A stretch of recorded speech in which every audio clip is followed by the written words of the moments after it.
नमस्कार, मैं हूं आपके साथ मयंक। आज 1 तारीख है, 1 जुलाई है और इस वीडियो की शुरुआत मैं एक बेहद गंभीर वार्निंग के साथ करना चाह रहा हूं, गंभीर चेतावनी के साथ करना चाह रहा हूं।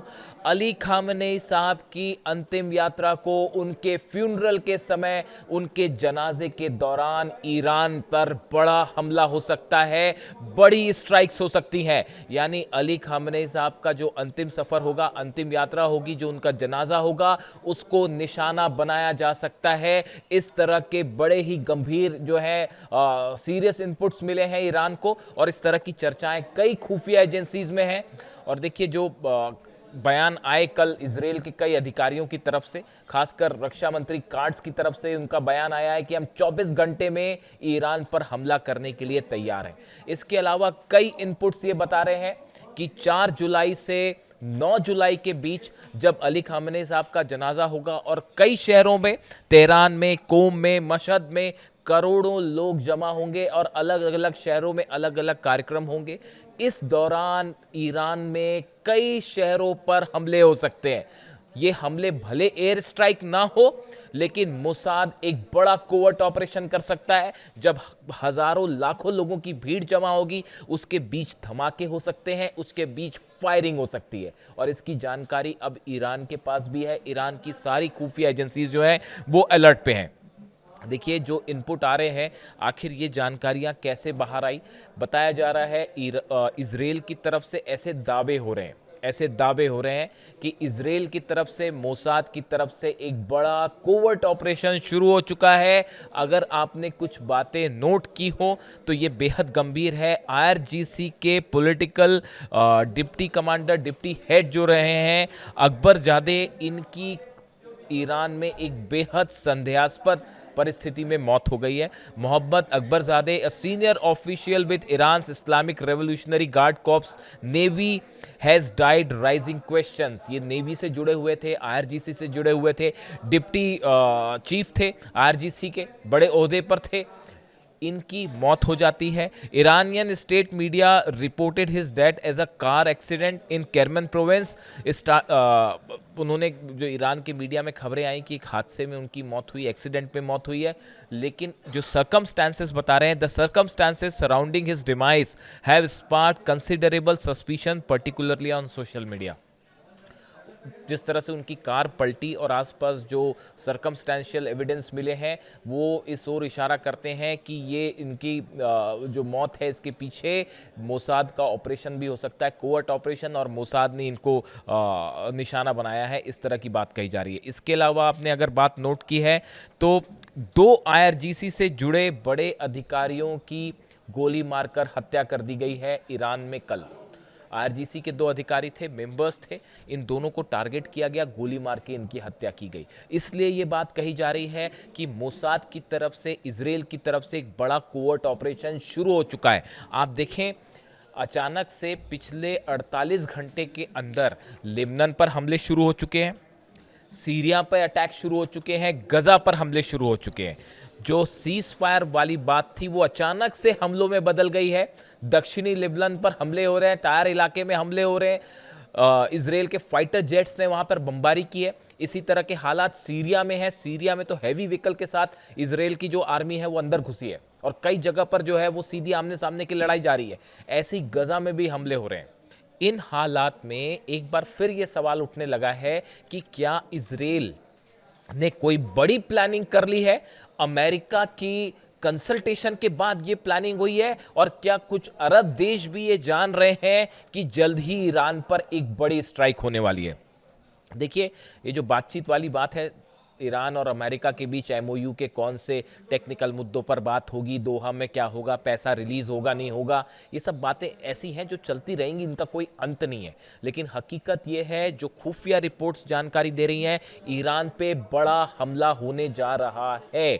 इसीलिए देखिए, मुझसे कई दर्शकों ने पूछा, कई मेरे व्यूअर्स हैं जिन्होंने मेरे से 2 तरह के सवाल किए गए पिछले 5-6 दिनों के अंदर। मैंने इस पर अपनी कोई राय नहीं रखी, क्योंकि मैं कौन होता हूँ राय रखने वाला। लेकिन मुझसे बड़ी स्पेसिफिक बात पूछी गई।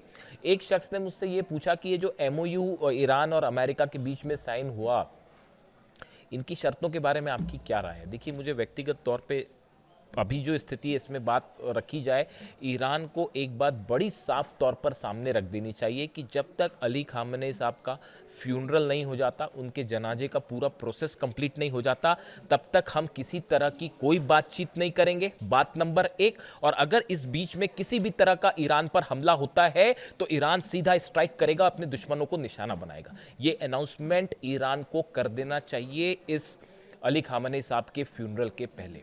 देखिए ये बहुत बड़ी गैदरिंग होगी, इसमें जो है कम से कम करोड़ों लोग शामिल होंगे और कई शहरों पे शामिल होंगे, तेहरान में, कोम में, मशहद में करोड़ों लोग। देखिए अली खामेनी साहब की पॉपुलैरिटी इतनी ज़्यादा है कि मानो पूरे ईरान के दिल में बसे हुए थे वो, और आज भी बसे हैं। ऐसे में हर शख्स ये चाहेगा कि उनके जनाजे में शामिल हुआ जाए, उनको अंतिम विदाई दी जाए।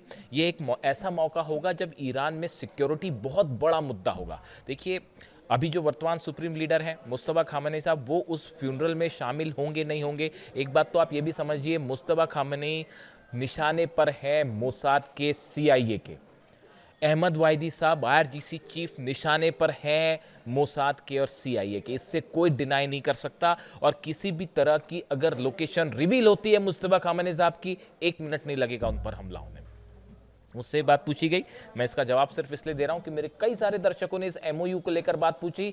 मेरी पहली बात मैंने आपसे रिपीट करी, ईरान को ये बात इस फ्यूनरल के पहले साफ रख देनी चाहिए कि हम अमेरिका से अब MOU के बारे में अगली बात तब करेंगे जब अली खामेनी साहब के जनाजे का प्रोसेस पूरा हो जाएगा, उन्हें सुबुर्दे खाक कर दिया जाएगा, उसके बाद ही हम बात करेंगे। और बीच में कोई भी स्ट्राइक होती है तो वो सीधा जंग होगी पूरे अरब के खिलाफ, इसराइल के खिलाफ। यही एक तरीका है पूरी तरह से इस फ्यूनरल को सुरक्षित रखने का। देखिए आपको अपने दुश्मन से, यही बात हमेशा अली खामेनी साहब भी कहते थे, अपने दुश्मन से आप जब एक कदम आगे चलते हैं, उसकी सोच से एक कदम आगे चलते हैं, तो फिर आप जीत हासिल करते हैं। और इसी पर चल के ईरान ने आज अमेरिका और इसराइल को घुटने पर ला दिया।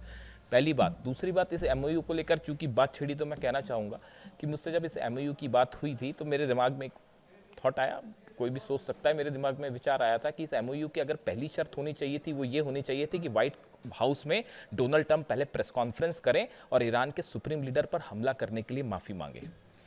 अली खामेनी, मैं अपने विचार बड़े साफ तौर पर रखता हूँ, अली खामेनी साहब की हत्या इतिहास की सबसे ऐसी घटना थी जिसकी जितनी निंदा की जाए वो कम है। एक ऐसे शख्स थे जो कि सदियों में एक बार आते हैं और उन पर हमला बेहद निंदनीय था, इसकी तुरंत आलोचना होनी चाहिए। और अगर ये MOU है तो इसकी एक शर्त जरूर ये होनी चाहिए थी कि पहले अमेरिका जो है उन पर निशाना साधने के लिए माफ़ी मांगे, उसके बाद ही बात की जाए, वरना ईरान ने बात ही नहीं करनी चाहिए। खैर ये मेरा व्यक्तिगत सोच है। अब हालात ये है कि इस पूरे मुद्दे को लेकर ईरान में बड़ी चर्चा शुरू है कि आखिर इस पूरे 4 तारीख से 9 तारीख तक का जो प्रोग्राम है इसे कैसे मैनेज किया जाएगा। खबरें इस तरह की भी हैं, ये भी चर्चा है कि क्या हेलीकॉप्टर्स के थ्रू किसी तरह का जनाजे की प्रोसेस कंप्लीट हो सकती है, यानी कि जो VVIP पर्सन्स होंगे क्या किसी तरह से उनको हेलीकॉप्टर के ज़रिए कैरी किया जा सकता है, क्या हेलीकॉप्टर के ज़रिए जो है वो प्रोसेस हो सकती है, ये पूरी जनाजे की प्रोसेस हो सकती है। कई सुरक्षा को देखते हुए इस तरह के ऑप्शंस पर भी विचार किया जा रहा है। देखिए इसके अलावा जो लेटेस्ट खबर मैंने आपको लेबनान की बताई, कंतारा और देर सिरियान इलाके में जो है वो भारी बमबारी हो रही है और वहाँ पर हिजबुल्लाह और इसराइल दोनों आमने सामने हैं। यानी कहने का मतलब ये है, अगर आप देखें लेबनान में फ्रंट खोल दिया है इसराइल ने, गजा पर फ्रंट खोल दिया है और इसके साथ ही सीरिया पे भी फ्रंट खोल दिया। और ये अचानक से डेवलपमेंट हुआ है, पिछले थोड़ा सा सीजफायर हुआ लेकिन वो फिर से खत्म हो गया। और ये हमले बता रहे हैं कि कुछ अंदर बड़ी खिचड़ी पक रही है साहब, कुछ बड़ा प्लान तैयार हो रहा है। सेंटकॉम जो है अमेरिका की, इसके जो चीफ हैं ब्रैड कूपर, इनकी कई देशों के प्रमुखों से के रिप्रेजेंटेटिव से मुलाकात हुई है, सेना के अधिकारियों से मुलाकात हुई है। प्रमुख मतलब मैं राष्ट्रपति या प्रधानमंत्री की बात नहीं कर रहा हूँ, सेना अधिकारी जो हैं इनसे मुलाकात हुई है। लेबनान भी गए थे वो, हालांकि लेबनान के प्रधानमंत्री से उनकी मुलाकात हुई। अब ये सेंटकॉम चीफ जो हैं इनकी इजराइल के सैनिकों से मुलाकात होती है, वहाँ की इजराइल के अधिकारियों से मुलाकात होती है, बैठक होती है, मोसाद के अधिकारी भी उसमें शामिल थे, इस तरह की बात हो रही है। यानी एक बड़ा प्लान तैयार है और वो बड़ा प्लान क्या हो सकता है, कब उसको एग्जीक्यूट करना है। देखिए 2 बयान बेहद अहम है डोनाल्ड ट्रंप के। एक बयान ये आया, उन्होंने हाल ही में ये बात कही कि ईरान पर कब हमला होगा, या इस तरह की बात उन्होंने जो इसके रेफरेंस में कही कि अब वक्त हम तय करेंगे कि क्या होना है।